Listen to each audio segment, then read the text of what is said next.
लौटा देगा जो 6-6 नौकरी हम लोग छोड़ के बैठे हुए हैं उसके लिए। तो सरकार को इसके लिए न्याय करना ही होगा, दोषियों को सजा मिले, हम इसके पक्ष में है। एसआई भर्ती परीक्षा 2021 जब से इसका पेपर लीक के मामले सामने आने लगे हैं, जब से जो ट्रेनी एसआई को पेपर लीक मामले में गिरफ्तार किया है, तब से ही लगातार ये गुत्थी उलझी हुई है। क्या सरकार है वो एसआई भर्ती परीक्षा को रद्द कर देगी? ऐसे में स्टूडेंट परिजन सबका यही है। यहाँ पर इस वक्त हम जो शहीद स्मारक है कमिश्नरेट के पास, वहाँ पर मौजूद है। हज़ारों की संख्या में आप यहाँ पर देख सकते हैं धरने में वो अभ्यर्थी जिन्होंने मेहनत करके एसआई भर्ती परीक्षा पास करी थी, उनके जो परिजन हैं, उनके पेरेंट्स हैं, उनके रिश्तेदार हैं, वो आज यहाँ पर धरना प्रदर्शन कर रहे हैं। उनकी सरकार से क्या गुजारिश है, क्या वो चाहते हैं, वो बात हम उनसे ही करेंगे। कहाँ से आए हो आप? हम लोग जयपुर से आए हैं। जयपुर से ही हैं। अच्छा, आप मेरे हस्बैंड आर्मी से रिटायर्ड है, एक्स सर्विसमैन। उन्होंने 7 एग्ज़ाम फाइट किए हैं। आरएस भी उनका क्लियर था और उन्होंने सीजीएल भी दिया हुआ है, उसमें भी सिलेक्ट है। 3 सेंट्रल गवर्नमेंट की जॉब छोड़ी है और 4 राजस्थान गवर्नमेंट की। ये 7वीं जॉब है। लेकिन क्योंकि हम लोग आर्मी से बिलोंग करते हैं, इसीलिए हम लोग देश सेवा करते ही आए।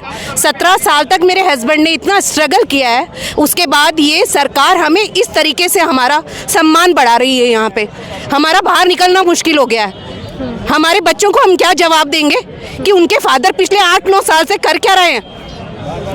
सिर्फ वो मेहनत नहीं कर रहे, उनके साथ उनके परिवार, उनके बच्चे भी मेहनत कर रहे हैं। कौन देगा उस चीज़ का जवाब हमें? कौन हमें हमारी नौकरी लौटा देगा जो 6-6 नौकरी हम लोग छोड़ के बैठे हुए हैं उसके लिए?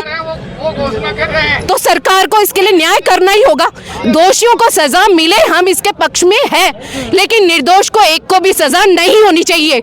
और हमें जहां तक जाना पड़ेगा हम वहां तक जाएंगे, अदालत तक जाएंगे, और जितना लड़ना पड़ा हम लड़ेंगे और नहीं जाएंगे यहाँ से, अपना अधिकार लेके ही जाएंगे। चाहे गवर्नमेंट हमें बुलाए चाहे ना बुलाए, लेकिन हम लोग यहाँ से नहीं हटेंगे। किसको रखना है? तो ये हमारी बात, आप लोगों से हमारी रिक्वेस्ट है कि उन तक हमारी बात पहुंचाइए, ज्यादा से ज्यादा इसको सर्कुलेट कीजिए। सिर्फ तकलीफ उनको नहीं है जो बेरोजगार है, जो हमारे जैसे लोग हैं जो 7-7 नौकरी छोड़ने के बाद फिर बेरोजगार बनने जा रहे हैं, उनकी तकलीफ समझिए आप लोग।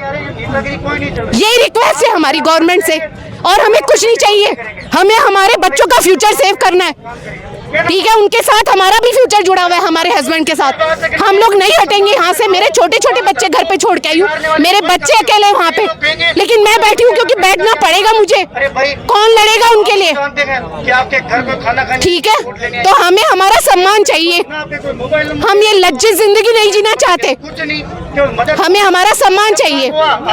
बिल्कुल गुस्सा जायज़ है, क्योंकि इनका कहना वही है कि 4 जो नौकरी है वो छोड़ने के बाद इनके हस्बैंड है वो जब एसआई बने, और फिर जब बात भर्ती रद्द की आए तो वो है कि बुरा तो लगता है, क्योंकि घर पर बच्चे भी हैं। वो जो सरकारी नौकरी पहले उन्होंने पाई वो छोड़ चुके हैं, और अब वो किनके भरोसे रहेंगे? आप कहाँ से आए हैं? मैं फुलेई है। आपका बेटा? हाँ, मेरा खुद का बेटा है, वो भी स्टेशन मास्टर की नौकरी छोड़ के आए है। अच्छा। उससे पहले भी उसने 5 नौकरी की है, सेंटर की है रेलवे के अंदर, और अब एसआई भर्ती में है, अभी कर रहा है। तो मैं तो यही सोचती हूँ कि ये एसआई भर्ती रद्द नहीं होनी चाहिए, क्योंकि बच्चों का फ्यूचर भी होता है। बच्चे भी बोलते हैं मम्मी हमने इतना संघर्ष किया, आपने भी हमारे साथ इतना संघर्ष किया।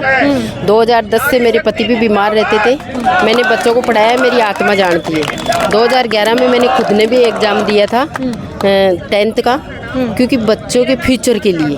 क्योंकि आंगनबाड़ी जो होती है आप भी जानते होंगे, उसके अंदर एक सहायिका की पोस्ट थी। उस पोस्ट को पाने के लिए, मेरे बच्चों को पालने के लिए, मेरे पति तो 2010 से ही बीमार थे, तो मैं बहुत संघर्ष करके एक सहायिका की पोस्ट प्राप्त की थी मैंने।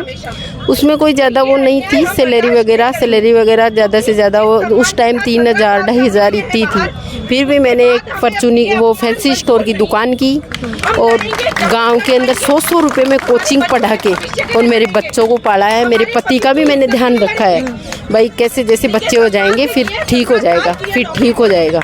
चलो ऐसे करके मैंने मेरे बच्चों को इस पद तक पहुंचाया है। तो मैं तो यही कहती हूँ कि ऐसा ही भर्ती रद्द नहीं होनी चाहिए। इसमें ये है कि आप जांच करवाओ, सीबीआई से भी जांच करवाओ, तो हमारे को कोई प्रॉब्लम नहीं है। ये बात है दीदी मेरी।